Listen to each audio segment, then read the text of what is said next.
Hello, everybody. This is another Starside chat. And today we're going to be talking about a game that I got early access to pretty recently, but I only managed to put out this video now because a lot of things are happening in my life currently, along with some new setups and a little bit of an announcement at the end of this video. But for now, I suppose let's talk about Mika, the Witch of the Mountain. I managed to get a early copy of this game, you know? Like, it's one of those things where you just kind of have access to it. You don't really, like... Well, basically, I advertise myself as a YouTuber, naturally. I do mainly gameplay videos, not really reviews, but I might as well give it a shot, you know? Especially with a bunch of other seasonal stuff coming out. Really exciting things. So, basic premise of this game. From what I know, basically, you are the witch's apprentice. You are there to go up and basically become a witch. And the game starts off with you getting kicked off the mountain, with your first task as an apprentice being, get the hell back up. So naturally, the game is a little bit more lighthearted and whimsical, you know? It's not super stressful. All you need to do is just fix up your broom, climb up the mountain, and get back to the witch. Simple as, right? Well, the main thing is that this game seems to take a little bit of inspiration from Kiki's delivery service, where the main game mechanic for you specifically would be, in order to slowly upgrade your broom and slowly climb up the mountain, you would need to make some deliveries. Naturally, of course. So, what about this game, personally, for me at least, makes me like it a lot is just the style, the atmosphere, and just the general vibe the game has. You can tell that it's a game that is lovingly made, lovingly cared for.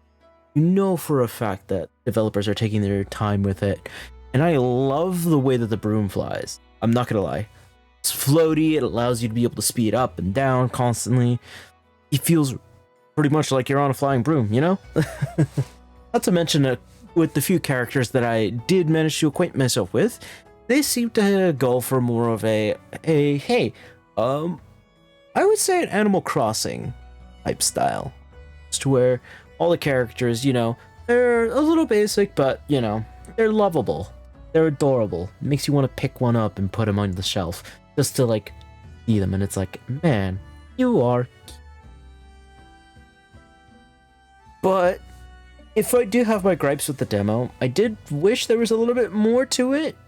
With the demo that I have played, naturally, you know, there's only like one level, not really a whole lot going on. Just kind of bunch of flying, delivering one package and one optional mission to give something over to the grandfather of a fisherman that's out on the docks. So, you know, it's that kind of thing where it's like, yeah, you know, the game feels great. It looks amazing. Music sounds wonderful. But the game itself, it feels like it's very bare bones. I know that this game is in, like, proper development and this is just a demo. So I'm going to give it plenty of slack for I'm not going to be like, oh, you know, this should be perfect first time around, like most other reviewers. I am going to cut some slack and be like, yeah, this game has a lot of high points.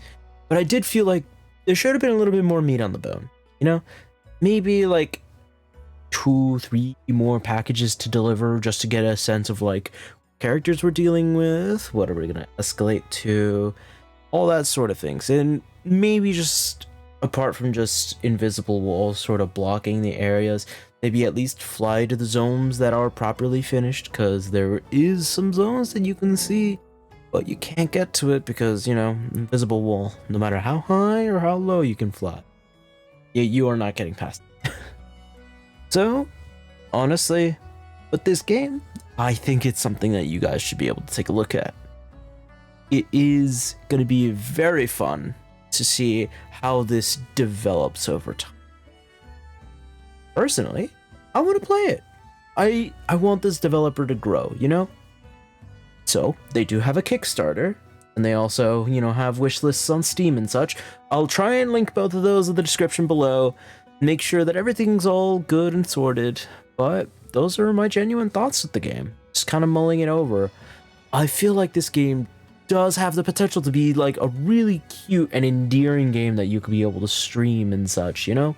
That you could be able to just kind of do a chat while you're playing, you're not really focused on it. There are some mechanics that maybe they're gonna play a role in it later, like, you know, it seems like some of the packaging can actually be damaged depending on how risky you fly. The flying mechanic itself seems to be powered more by your ascent and how fast you descend, so more of a gliding sort of feeling. But overall, I genuinely do think that this game has the potential to be really good. So, check out the game for yourself. I'll leave the links in the description below. And so, with just my general overview of the game overall out of the way, exciting news. I am going to be restarting some of my streaming stuff soon. Probably going to be doing either Twitch or YouTube. I'm still deciding on that. But I am excited to see what you guys think personally. Hopefully we can be able to see how it turns out. So, I think with that news and just the general review out of the way, this has been Aeon. Oh.